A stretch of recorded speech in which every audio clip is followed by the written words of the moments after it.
이재명 대표는 불체포 권리를 포기하겠다고 선언하고 혐의를 인정하지 않지만 검찰이 영장을 청구하려거든 비회기에 청구하면 나가서 당당하게 영장 실질 심사를 받겠다고 여러 차례 밝혔습니다. 구속영장을 청구하겠다면 국회 비회기에 보낼 것을 요구해 왔습니다. 그런데도 굳이 정기국회 회기에 체포 동의안을 보내겠다는 것은 나쁜 정치행위입니다.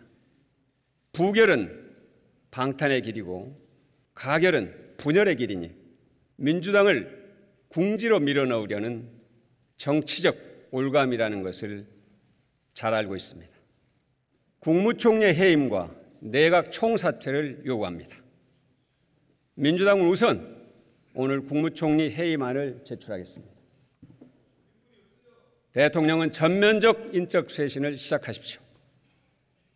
그것이 엉킨 정국을 풀기 위한 길이고 국민과 소통을 시작하는 방법입니다. 그리고 국민과 국회의 의견을 충분히 수렴해서 국민 통합형 인물을 국무총리에 임명하십시오. 지금의 국정 기조와 국정 운영 체제 그리고 인사 방침을 모두 폐기하십시오. 지금 이미 대통령께서는 선을 넘어도 한참 넘었습니다. 법치의 위험선, 상식의 위험선, 보편적 가치의 위험선을 다 넘었습니다. 문재인 전 대통령에게도 지혜를 구하십시오. 대통령이 그렇게 바뀐다면 민주당은 충분히 그럴 준비가 되어 있습니다. 국민을 대신해서 드리는 진심 어린 충고이자 경고입니다. 전임 정권이 밉다고 해서 전직 청와대 참모들과 내각 인사들을 무더기로 수사하고 기소하고 구속하는 일은 사사롭습니다. 한풀이 같습니다. 증오는 증오를 낳습니다. 민주당이 증오의 사슬을 끊겠습니다.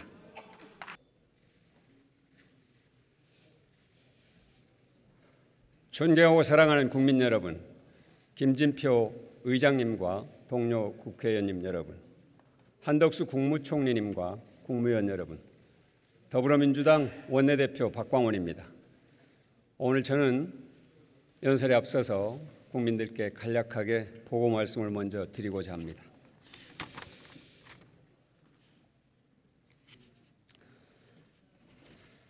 우리 당의 이재명 대표는 단식 19일째인 오늘 아침 건강이 매우 악화돼서 병원으로 긴급 이송됐습니다. 이재명 대표와 민주당을 사랑하고 지지하시는 많은 국민들께서 걱정하고 계십니다. 종교계와 노동계, 시민사회, 언론인들 여러분까지 이 대표의 건강을 우려하고 있습니다. 이재명 대표가 하루빨리 건강을 회복하고 건강한 모습으로 다시 우리 곁으로 돌아오길 국민 여러분과 함께 기다리겠습니다. 저는 이 시간 참으로 우리가 잔인하고 비정한 시대에 살고 있다는 생각이 듭니다. 이것이 21세기 대한민국의 정치 상황인지 참담하기조차 합니다. 문민정부가 세워진 이래 이렇게 오만하고 교만한 정권이 있었습니까? 이 모든 상황을 국민들께서 바르게 매섭게 판단하시고 심판하시리라 믿습니다. 저희 연설을 시작하겠습니다. 국민 여러분, 죄송합니다. 여러분께서 촛불혁명으로 만들어주신 정권을 지키지 못한 것이 한스럽습니다. 윤석열 정권 출범 1년 반 동안 국민 여러분의 삶을, 고통을 제대로 살펴드리지 못한 것이 부끄럽습니다. 요즘 들어서 나라 걱정하시는 분들이 더 많아지셔서 더욱 그렇습니다. 정치는 없고 경제는 나쁘고 민생은 힘듭니다. 탄압과 증오와 분노와 갈등이 온 사회를 지배합니다. 모두의 불행입니다. 이 정부는 국정을 쇄신하라는 이재명 대표의 절박한 단식에 체포동의안으로 응수합니다. 브레이크 없는 폭주입니다. 법이든 정치든 지나치면 화를 부릅니다. 우리의 헌법과 법률은 불구속 재판과 무죄 추정의 원칙을 존중합니다. 법의 집행도 인권 위에 있지 않기 때문입니다. 이재명 대표는 불체포 권리를 포기하겠다고 선언하고 혐의를 인정하지 않지만 검찰이 영장을 청구하려거든 비회기에 청구하면 나가서 당당하게 영장 실질 심사를 받겠다고 여러 차례 밝혔습니다. 저를 비롯한 민주당의 여러 의원들도 구속영장을 청구하겠다면 국회 비회기에 보낼 것을 요구해왔습니다. 그런데도 굳이 정기국회 회기에 체포동의안을 보내겠다는 것은 나쁜 정치행위입니다. 부결은 방탄의 길이고 가결은 분열의 길이니 민주당을 궁지로 밀어넣으려는 정치적 올감이라는 것을 잘 알고 있습니다. 민주당은 허술하고 잔인한 올가미에 걸려들 정당이 아닙니다. 흔들림 없이 국민의 신뢰를 바탕으로 당의 단합을 더욱 다지고 지혜롭게 확장적 통합의 길로 갈 것입니다. 대통령과 정부, 국민의힘에 말씀드립니다. 5년은 긴 것 같지만 짧습니다. 해야 할 일만 하기에도 시간이 부족합니다. 국민을 이기는 정권은 없습니다. 그리고 국가가 특정 정권의 전유물은 더더욱 아닙니다. 검찰 통치는 잠시 힘을 발휘할지 모르지만 결코 지속 가능하지 않습니다. 증오와 타도의 마음으로 끝없는 적대 행위로 시간을 허비해서는 안 됩니다. 국무총리의 해임과 내각 총사퇴를 요구합니다. 민주당은 우선 오늘 국무총리 해임안을 제출하겠습니다. 대통령은 전면적 인적 쇄신을 시작하십시오. 그것이 엉킨 정국을 풀기 위한 길이고 국민과 소통을 시작하는 방법입니다. 그리고 국민과 국회의 의견을 충분히 수렴해서 국민 통합형 인물을 국무총리에 임명하십시오. 윤석열 대통령은 야당 대표와 대화하지 않은 역대 첫 대통령으로 기록될지도 모릅니다. 국민은 이런 대통령의 대화 관계를 처음 봅니다. 대통령의 이런 자세 때문인지 국무위원들이 국회에 와서 의원들을 조롱하고 싸우려 듭니다. 국회가 희화화되고 있습니다. 입법, 사법, 행정이 견제와 협력과 균형을 유지하라는 것이 헌법의 명령입니다. 그 정점에 대통령이 있습니다. 대통령의 자리는 증오심을 키우거나 증오심을 표출하는 자리가 아닙니다. 야당의 협력을 구하는 대통령, 야당 대표에게 함께하자고 말하는 대통령을 국민은 바랍니다. 문재인 전 대통령에게도 지혜를 구하십시오. 대통령이 그렇게 바뀐다면 민주당은 충분히 그럴 준비가 되어 있습니다. 국민을 대신해서 드리는 진심 어린 충고이자 경고입니다. 윤석열 대통령께 묻습니다. 대한민국 역사 속에 어떤 대통령으로 남길 원합니까? 성공한 대통령으로 남길 원합니까? 그렇다면 지금의 국정 기조와 국정 운영 체제 그리고 인사 방침을 모두 폐기하십시오. 지금 이미 대통령께서는 선을 넘어도 한참 넘었습니다. 법치의 위험선, 상식의 위험선, 보편적 가치의 위험선을 다 넘었습니다.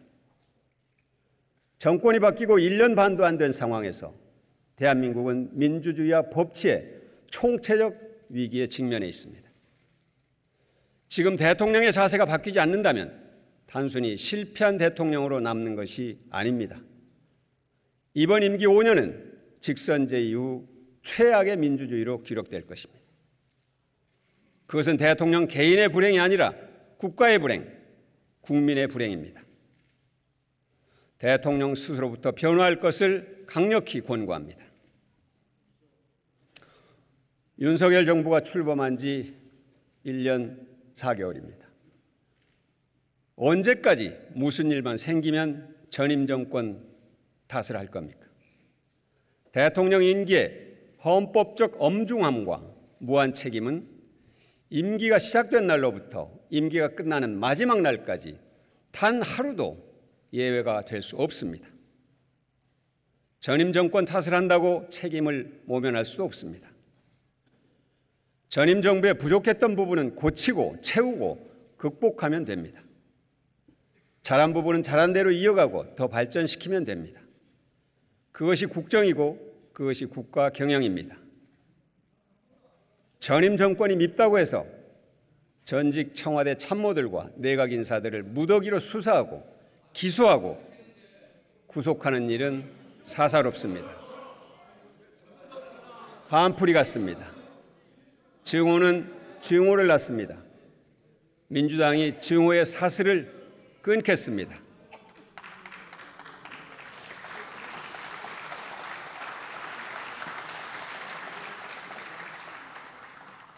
감사원은 독립된 기관입니다. 감사의 독립성이 보장되지 않으면 행정부 안의 균형과 견제는 사라집니다. 현재 감사원은 전혀 독립된 기관으로서 기능하지 않습니다. 사실상 대통령 하명 감사를 전문으로 하는 기관처럼 보입니다. 전임 정권 수사에 전위된 노릇을 하고 있습니다. 대통령실과 검찰의 하위 기관으로 전락했습니다. 단언컨대 다음 정권을 누가 맡더라도 감사원의 공정성과 독립성 보장을 위해서 지금처럼 둬서는 안 된다는 공론이 형성될 것입니다. 하명기관으로 전락한 감사원에 대한 마지막 경고입니다. 정치감사를 당장 중단하기 바랍니다.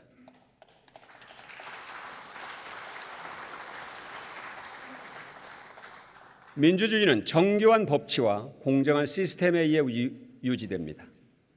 지금 이 정부가 그렇게 하고 있다고 볼 수 있습니까? 불법을 저지른 검사에 대한 탄핵 절차에 들어가겠습니다. 이것은 법치의 문제입니다. 정의와 상식의 문제입니다. 또 있습니다. 보궐선거의 원인 제공자가 대통령의 사면으로 다시 선거에 나서는 있어서는 안 될 일이 벌어졌습니다. 사실상 대통령이 구청장 후보를 사천한 것입니다. 국민이 심판할 것입니다.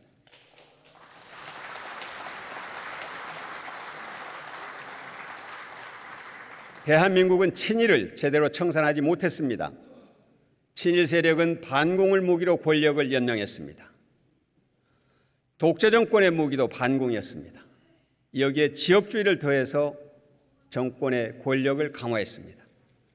그러나 간첩 조작과 총풍과 세풍과 찻대기 등으로 그 실체가 드러났고 국민의 심판을 받았습니다. 이에 대한 단 한 차례 역사적 반성도 없이 다시 반공과 이념의 광풍이 불고 있습니다. 국민은 흔들리지 않습니다. 오히려 분노합니다.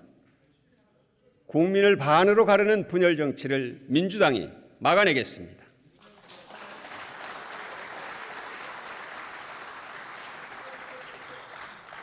국방장관 후보자 지명은 국민과 대한민국 역사에 대한 마지막 선을 넘은 것입니다.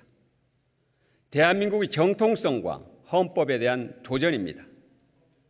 국방장관 후보자는 국회의 인사청문회 대상조차 될 수 없습니다. 국민에게 총을 쏜 전두환을 애국자라고 12.12 군사 쿠데타를 나라를 구한 것이라고 말하고 5.16 군사 쿠데타를 혁명이라고 합니다. 세계가 극찬한 촛불혁명을 반역이며 거짓이라고 말합니다. 전직 대통령들에 대한 혐오의 언어는 입에 담을 수조차 없습니다. 어떻게 구 아스팔트 선봉부대장을 대한민국 안보사령탑에 앉힐 수 있습니까? 국민의 자존심과 국격을 짓밟는 행위입니다. 철회하기 바랍니다.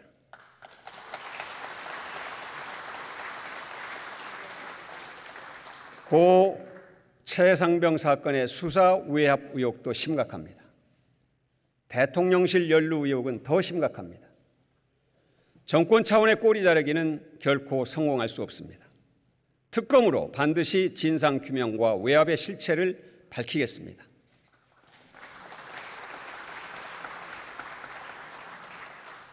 정권의 무능과 무책임, 권력의 사유화에 반드시 책임을 묻겠습니다.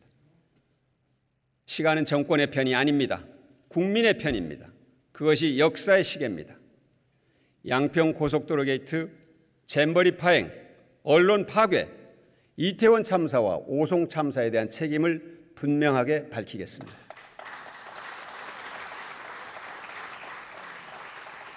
언론에 대한 무차별적 탄압은 방송 장악을 넘어 언론 파괴입니다. 민주주의의 나무를 뿌리째 뽑는 행위입니다. 방송 장악에 저항했던 고 이용마 기자를 많은 언론인들이 기억합니다. 전임 정부에서 민주당이 방송법을 완수하지 못했습니다. 반성합니다. 하지만 반드시 방송법을 통과시켜서 최소한의 언론 자유, 공정성과 독립성을 지키겠습니다. 이 정부의 문제는 대통령과 주변의 참모들이 국민의 삶을 제대로 모른다는 것입니다. 대통령과 국무위원들과 국민의힘은 국민의 목소리를 듣기 바랍니다. 선생님들의 목소리가 들립니까? 제가 비겁해서 선생님을 지키지 못했습니다. 더 이상 참지 않겠습니다. 서희초 선생님의 죽음을 내 탓으로 받아들이는 수십만 검은옷 선생님들의 절규입니다. 민주당은 선생님들의 용기와 함께 하겠습니다.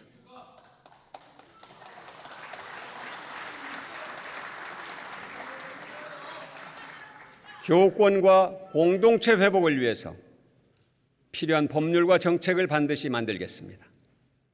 수산업자의 한숨소리가 들립니까? 아무 죄를 지은 게 없는데 사형 선고를 받은 느낌입니다. 목포에서 수산업을 하시는 분의 한탄은 일본의 후쿠시마 오염수 해양 투기로 인한 국민의 불안이 목숨과 연결되어 있음을 말합니다. 후쿠시마 등 방사능에 노출됐을 우려가 있는 일본산 수산물 수입 금지를 입법으로 못 받겠습니다.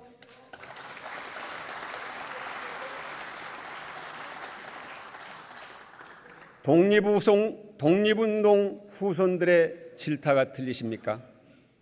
수치스러워서 육사 명예 졸업장을 반납한다고 합니다. 독립운동가 후손들의 홍범도 장군 흉상 철거 방침에 대한 반발은 항일 독립영웅과 민족의 정체성을 지키겠다는 경문과도 같습니다. 부끄럽고 한편으로 존경스럽습니다. 일제가 민족 정기를 몰아내고 있다는 광복회원의 분노는 서리빨 같습니다. 대한민국을 거꾸로 뒤집으려는 시도를 결코 좌시하지 않을 것입니다. 홍범도 장군의 흉상 철거와 홍범도함 명칭 변경을 당장 처리할 것을 강력하게 촉구합니다.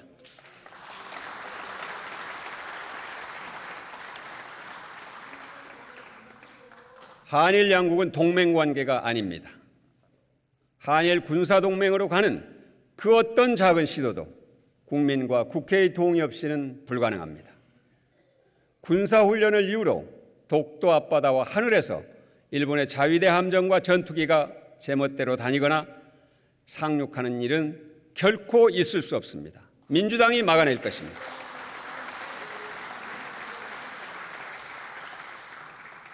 합법노조 활동보장법인 노란봉투법을 통과시키겠습니다. 대법원 판결이 이미 법 개정의 내용을 담고 있습니다. 때문에 대통령이 거부권을 행사할 명분이 없습니다. 국회가 응답해야 할 책임만 남았습니다. 노동자를 보호하고 기업과 우리 공동체의 이익을 키우는 상생 법안입니다.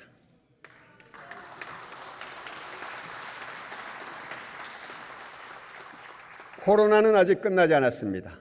코로나가 남긴 불평등의 상처는 더욱 깊어지고 있습니다. 모든 국민이 코로나의 상처에서 해방되는 것이 진정한 코로나 극복입니다. 코로나가 끝나니 우리를 버렸다, 비정한 정부다라는 한 사장님의 원망에서 자영업자와 소상공인의 절망을 봅니다.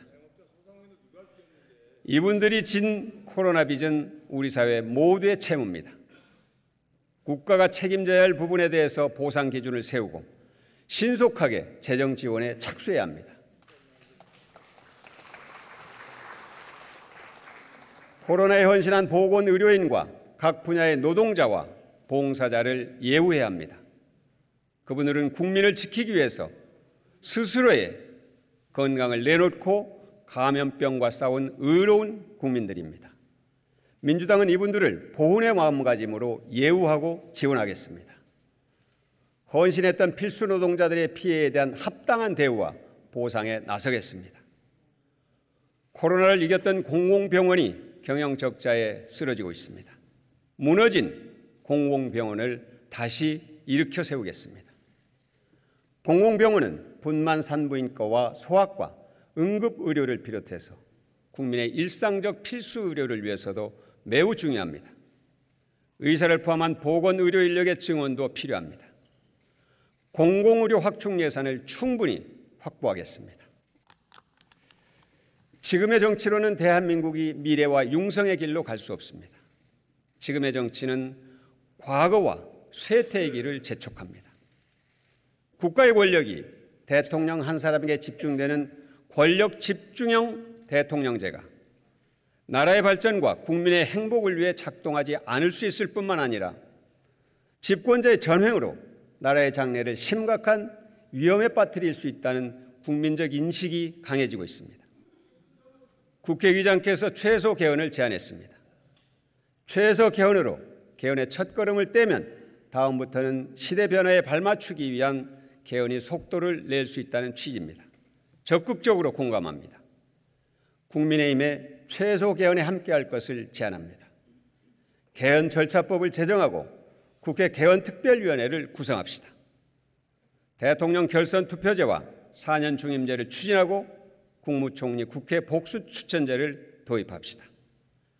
최소 개헌의 성과를 내고 2026년 지방선거에서 국민의 기본권을 포함한 본격 개헌에 나서는 방안입니다. 선거제도 개혁도 매듭지어야 합니다.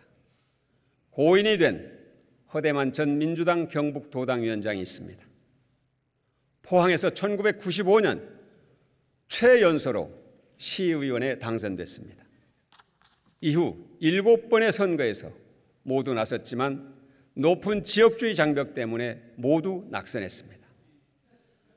허대만처럼 꿈과 열정을 가진 인물들이 포항에서, 부산에서, 대구에서 나라를 위해 봉사하는 일이 가능한 선거제도를 만들어야 합니다. 그것이 정치개혁이고 정치발전입니다. 국민의힘에 요청합니다. 먼저 4가지 원칙을 합의하고 국민 앞에 선언합시다. 위성정당을 원천적으로 금지하고 지역주의에 기댄 양당의 독식을 타파하고 비례성을 강화하고 다양한 소수 정당의 원내 진입을 촉진하는 것입니다.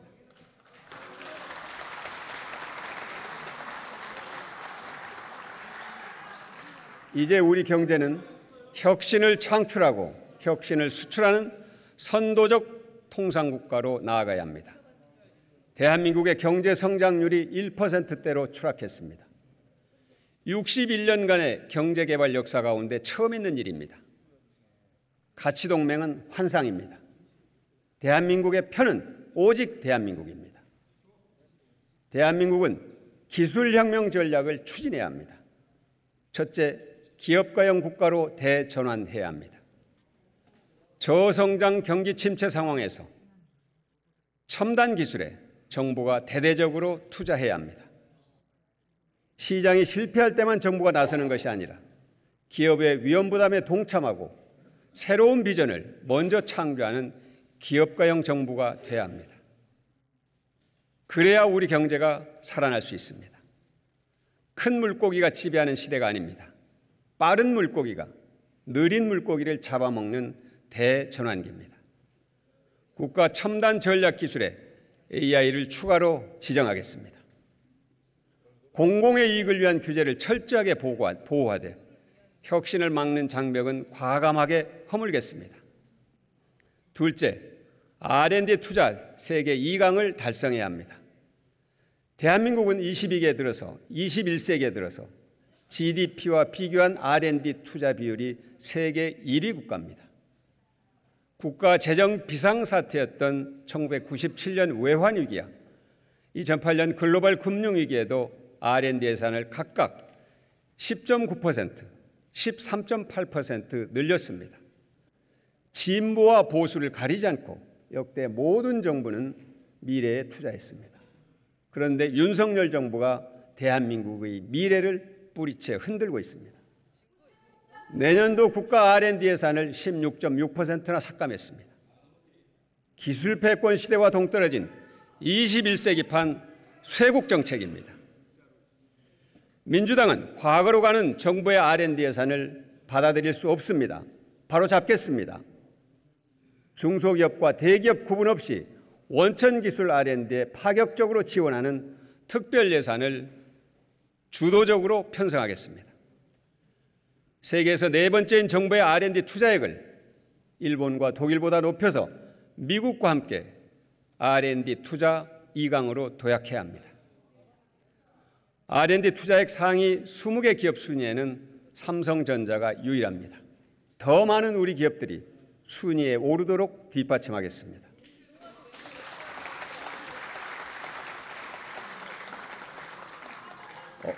엄마의 시신과 함께 그 옆에서 며칠째 굶은 아이가 발견됐습니다.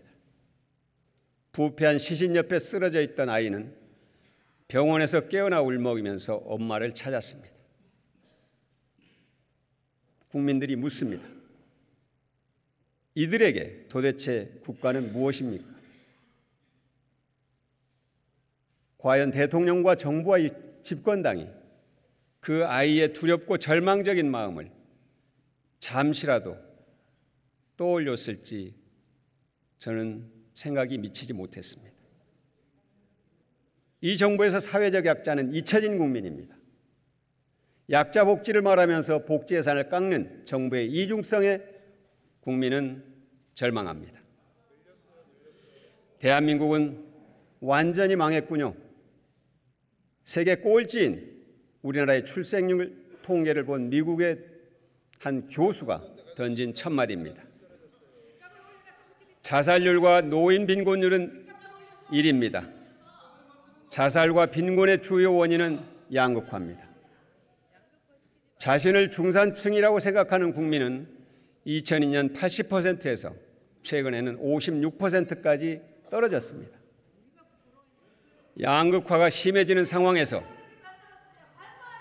긴축과 감세는 국가 재정 역할의 포기 선언입니다. 국가 재정의 역할을 회복해야 합니다.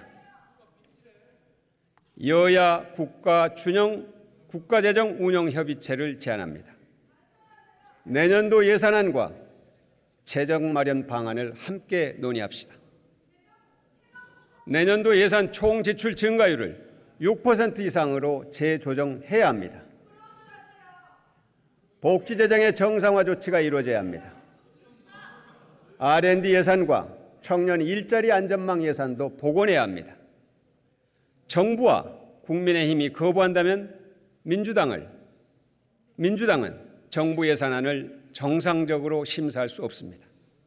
모든 야당과 공동으로 새 예산안을 준비하겠습니다.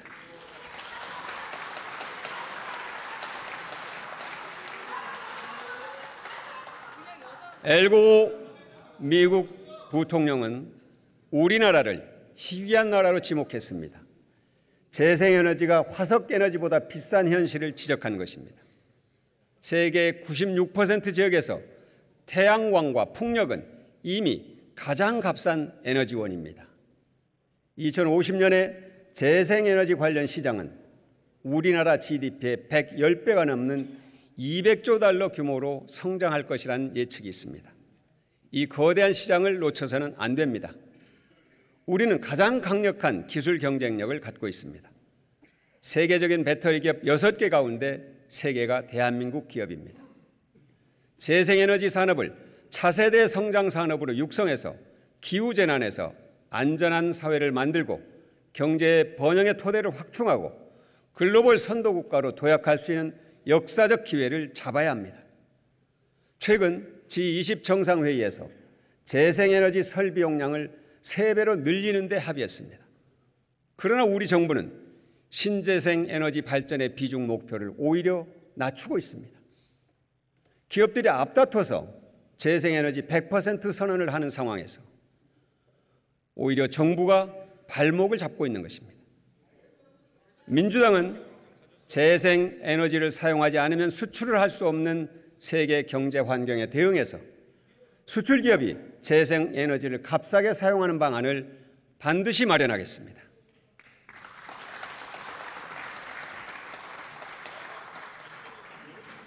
민주당은 공공이 주도하는 공건철 아리백에 주목합니다. 공건철 아리백은 공공기관과 공공건물과 철도 등 공공자원을 활용해서 재생에너지 비중을 늘리고 공공에너지 요금을 내리는 것입니다. 대대적인 기후대응 SOC 투자가 새로운 경제성장 동력입니다. 2040년을 목표로 탈석탄 선언을 준비하고 이를 위한 대책을 마련하겠습니다. 기후대응의 핵심인 정의로운 전환을 위해서 석탄 발전소 밀집 지역에 대한 특별 지원 대책이 필요합니다. 중소기업이 저탄소 경영체계를 구축하는 것도 뒷받침해야 합니다. 기후재정을 대폭 확대하는 것은 선택이 아니라 필수입니다. 2030년까지 현재보다 적게는 3배, 많게는 6배 많은 기후재정을 투입해야 합니다. 기후재정 로드맵을 민주당이 마련하겠습니다.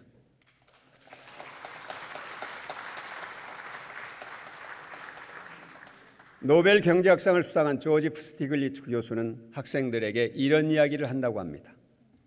학생들이 생전에 내릴 수 있는 가장 중요한 결정은 제대로 된 부모를 고르는 것이다. 좋은 일자리를 의자놀이와 함께 상상해 보겠습니다.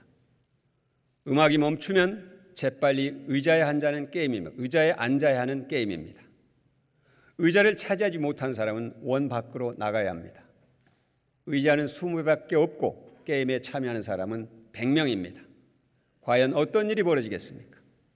능력이 있는 부모는 자녀가 이 20개의 의자에 앉을 수 있게 온갖 스펙을 채워줍니다. 반면 평범한 대부분의 부모는 자신의 노후까지 포기하면서 온 힘을 다해도 그 20개의 의자에 자녀를 앉히지 못합니다. 이것이 선진국 대한민국의 현실입니다. 이것이 능력 있는 부모를 선택하지 못한 80% 청년들의 슬픈 이야기입니다. 남들보다 먼저 의자에 앉으세요. 이렇게 말하는 것은 국가의 역할이 아닙니다. 성실하게 노력하면 누구나 앉을 수 있도록 의자의 개수를 더 늘려주는 것이 국민이 원하는 국가입니다. 민주당은 청년을 위한 좋은 일자리의 비율을 20%에서 40%로 늘리는 것을 목표로 삼겠습니다.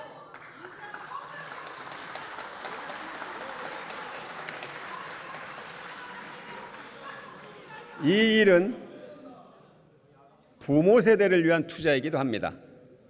청년의 삶이 달라져야 부모 세대가 가난한 노후를 피할 수 있기 때문입니다. 민주당의 사회정책 핵심은 인적 자본의 향상입니다. 인적 자본을 우리 경제의 최대 성장 동력으로 키우겠습니다. 기술혁명 시대의 일자리 빅 미스매치부터 해결해야 합니다. 반도체는 매년 1만 명의 인재를 필요로 하지만 대학 전공자는 그 20%도 되지 않습니다. AI와 2차 전지, 로봇, 우주항공, 그리고 빅데이터 등 모든 분야에서 극심한 인력난을 겪고 있습니다. 기업과 민간이 주도하는 미래산업교육 프로그램에 정부가 과감하게 투자하고 청년들의 취업교육을 위한 최대의 투자자가 돼야 합니다. 독일식 이원제도는 좋은 본보기입니다. 학교에서는 이론을 배우고 기업에서는 실무를 배움으로써 고임금, 고숙련, 고품질로 연결되는 고진로 인적 자원 양성 기반을 튼튼히 다질 수 있는 제도입니다. 대한민국의 가장 소중한 그리고 지속가능한 성장 동력은 인적 자본입니다. 보편적 사회보호 체계를 강화해서 인적 자본을 획기적으로 향상시키는 데 민주당이 앞장서겠습니다.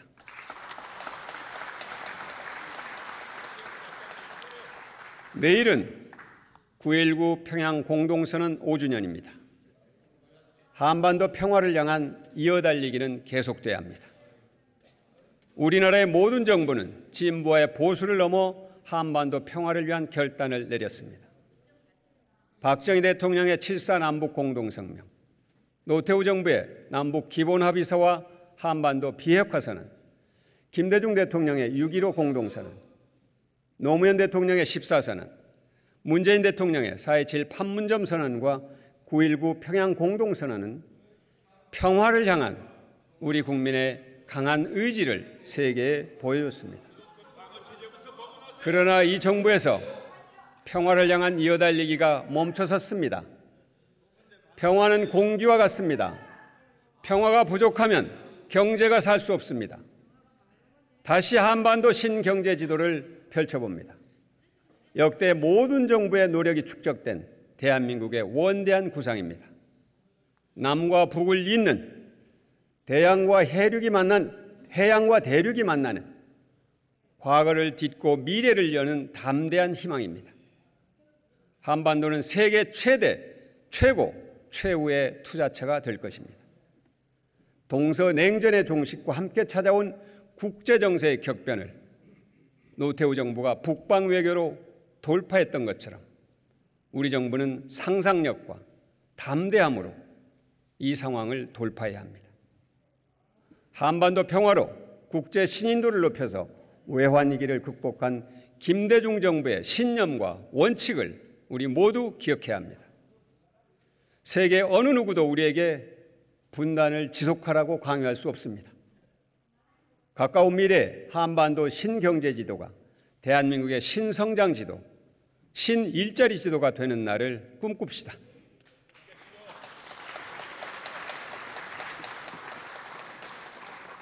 최근 북한과 러시아의 위험한 정상회담은 우리 외교의 위험성을 보여줍니다. 경직되고 균형을 잃은 외교의 패착의 결과입니다. 미중 패권 갈등이 높아지고 있지만 미중 두 나라는 곧 정상회담을 할 것이라는 보도도 나오고 있습니다. 독일과 프랑스 같은 유럽 국가, 베트남 같은 아세안 국가들은 어느 한쪽에 치우치지 않고 조용한 국익 외교와 타자 외교를 꾀하고 있습니다. 우리도 일본에 대한 저자세 외교와 한미일 일변도 외교에서 벗어나야 합니다. 외교의 유연함과 균형감을 회복해야 합니다. 민주당이 앞장서겠습니다.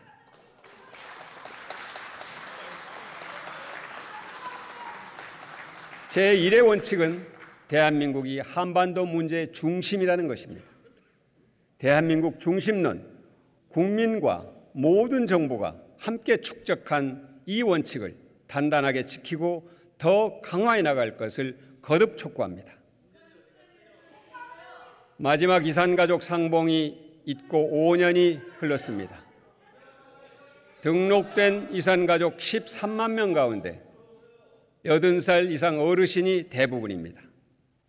정부가 내년 설날에는 이산가족이 상봉의 희망을 가질 수 있도록 노력할 것을 간절하게 바랍니다.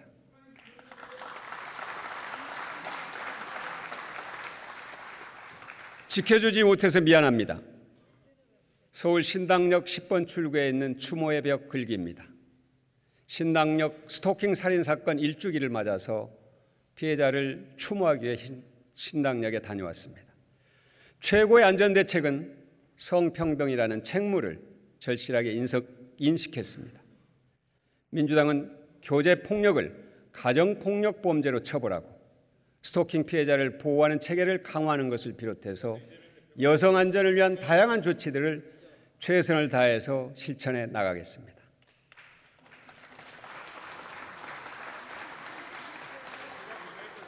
스토킹 범죄에 대한 법원의 미온적 태도가 비판받는 상황에서 이균용 대법원장 후보자의 성평등 인식과 판결은 매우 우려스럽습니다. 민주당의 입장을 분명하게 밝힙니다. 인사청문회를 통해서 여성과 국민이 납득할 수 있는 대법원장으로서의 적격성을 보여주지 못한다면 국민과 국회의 동의를 얻을 수 없을 것입니다. 여성 혐오 범죄에 대한 체계적 대책이 중요합니다. 남성의 여성 혐오적 살해, 페미사이드 범죄 통계를 정확하게 작성하겠습니다. 여성 혐오 범죄를 철저하게 가려서 국가감시망이 소상하게 파악하는 것이 여성 안전 대책의 출발입니다. 여성의 안전을 위협하는 혐오 범죄가 묻지마 범죄라는 용어로 가려져서는 안 됩니다. 스페인은 지난해부터 세계에서 처음으로 페미사이드 공식 통계를 발표했습니다. 스페인의 제도를 교훈 삼아 착실하게 준비하겠습니다.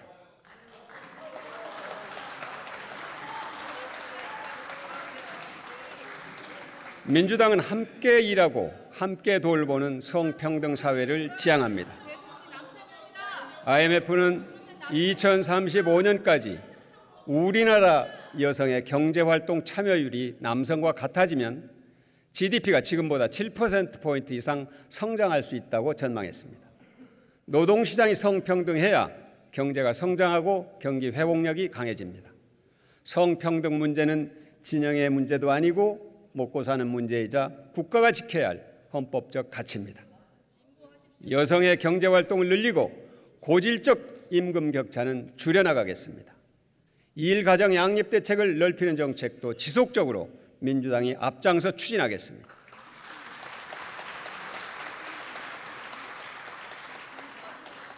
국회의원님 여러분, 대한민국은 하나의 바퀴로 달릴 수 없습니다. 한쪽의 날개로 날 수도 없습니다.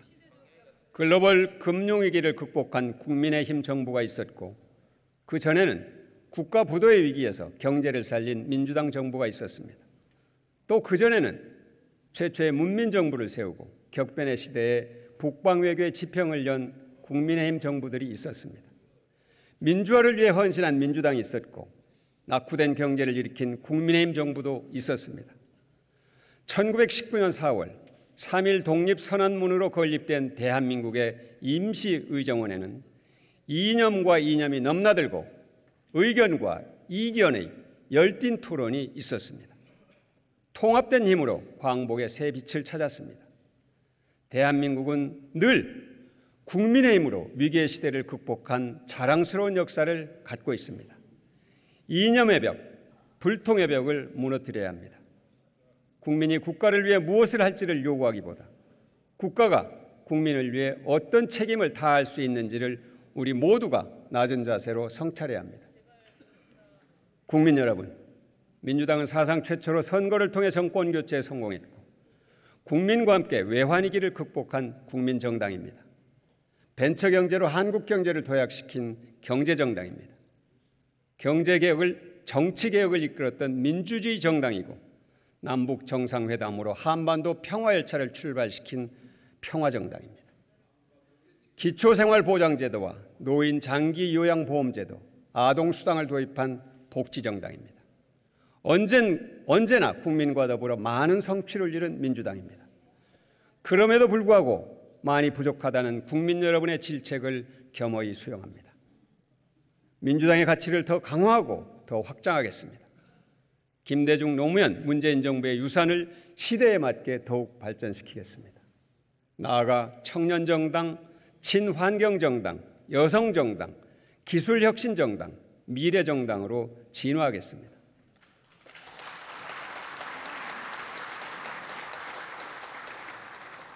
국민의 삶에 민주당의 태도와 정책을 진실하게 맞추겠습니다. 민주당은 모든 국민을 위한 정치를 하겠습니다. 100% 대한민국을 만들겠습니다. 모두를 위한 성장, 모두를 위한 나라를 만드는 길을 낮은 자세로 국민과 함께 걷겠습니다. 국민이 이깁니다. 국민께 민주당이 희망의 근거가 되겠습니다. 감사합니다.